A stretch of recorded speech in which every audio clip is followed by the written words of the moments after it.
Bonjour, depuis un an, depuis la version 5.6 de Mitrasig, nous proposons des implémentations des indicateurs de gènes de bruit d'origine ferroviaire qui ont été définis dans l'arrêté du 29 septembre 2022.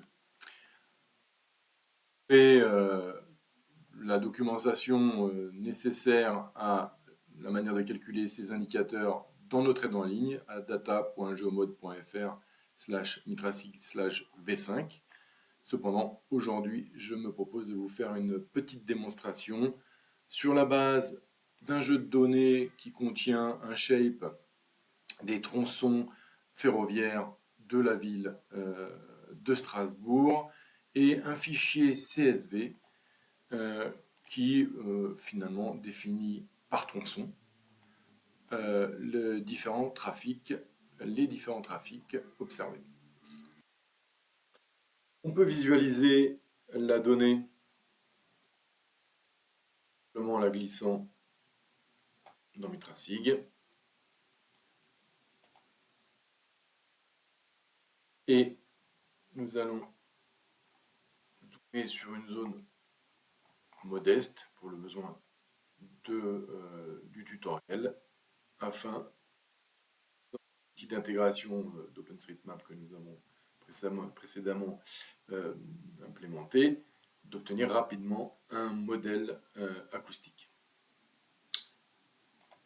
Donc ça, on vérifie que la zone a quelques pertinences et tout simplement, on va aller chercher ici toute la donnée routière, le bâti, l'occupation du sol et le terrain qui nous permettra de définir notre MNT de façon automatique. Ça peut être long en fonction du débit.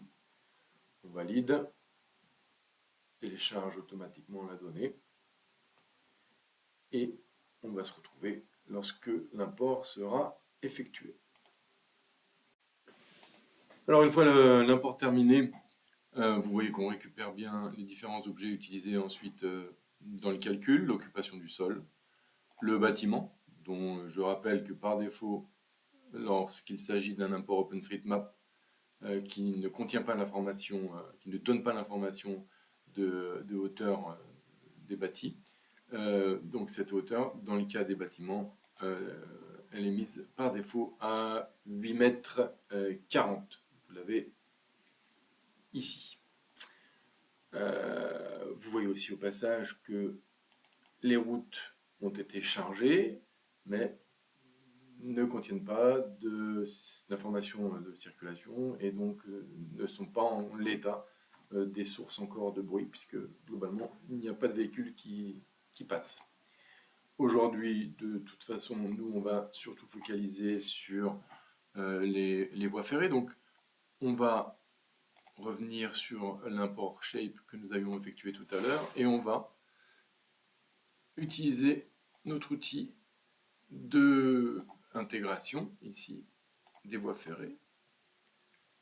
Donc les voies ferrées se trouvent dans la couche N ferroviaire et puis on fait notre association attributaire. Les commentaires, ce sont les informations qui vont nous servir finalement d'identifiant de chacune des différentes lignes. La nature, c'est les tronçons. Le nombre de voies, vous voyez, il a reconnu quand il le peut, il reconnaît tout seul les différents attributs. Et on a de quoi, du coup, convertir le shape en source ferroviaire. Donc vous voyez qu'on a eu un petit avertissement, puisqu'effectivement, notre zone contenant des voies ferroviaires est bien plus large que celle sur laquelle on va focaliser notre petite étude. Voilà. Et vous voyez que nos voies ferroviaires, évidemment, sont bien définies, mais ne contiennent pas, elles non plus, d'informations de circulation des trains, ce qui, en l'état, ne nous permet pas de faire de la propagation. Donc on va utiliser l'information circulation des trains que l'on dispose dans le fichier CSV que j'ai présenté en introduction, tout simplement en utilisant ici un petit utilitaire de jointure automatique. Donc là, je vais simplement aller lui dire que il va trouver l'information de circulation sur chaque tronçon dans ce fichier-ci, ce qui me permet, après quelques instants, de récupérer cette information. Et ici, pour ce tronçon-là, l'ensemble des trains, leur vitesse, etc., qui ont franchi ce tronçon. Voilà. Et j'ai d'ailleurs ça au passage sur évidemment la zone d'étude, mais aussi en fait sur toute la zone, donc pour lesquelles je disposais d'informations initiales. Alors, je reviens sur ma zone de calcul, et ce que je vais faire pour illustrer les différents indicateurs qui nous occupent aujourd'hui, c'est tout simplement disposer sur la zone d'étude de quelques récepteurs. Voilà, je vais tout laisser par défaut, hein. Donc voilà R0, et je vais simplement mettre un plus loin, là, voilà.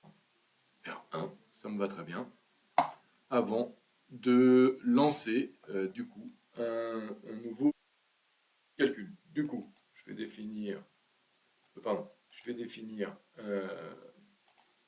un nouveau domaine de calcul.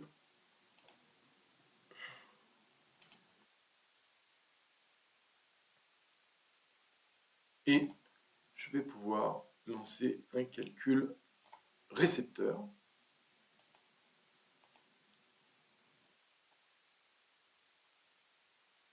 Choisir la méthode de propagation qui me plaît, hein, du Knossos, de l'harmonoise, ce que je veux. On va se mettre en harmonoise tiers d'octave. Et un paramètre qui est évidemment important, c'est qu'ici, il faut que je lui indique que je veux faire un calcul des signatures. Voilà, donc il va se mettre en faisceau, le reste me va bien.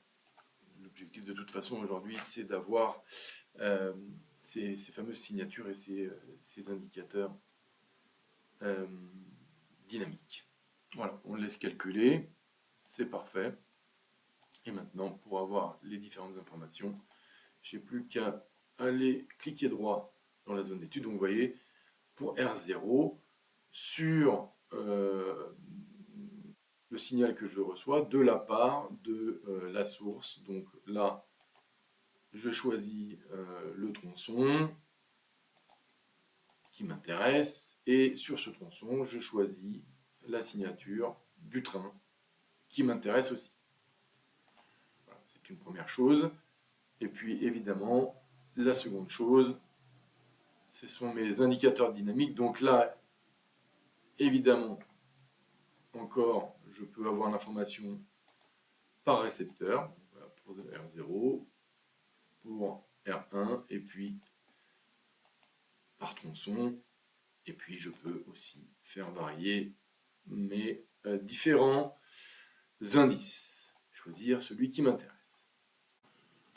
Vous voyez donc qu'il aura suffi de quelques mois à Géomode pour proposer à ses usagers une implémentation de l'arrêté du 29 septembre 2022.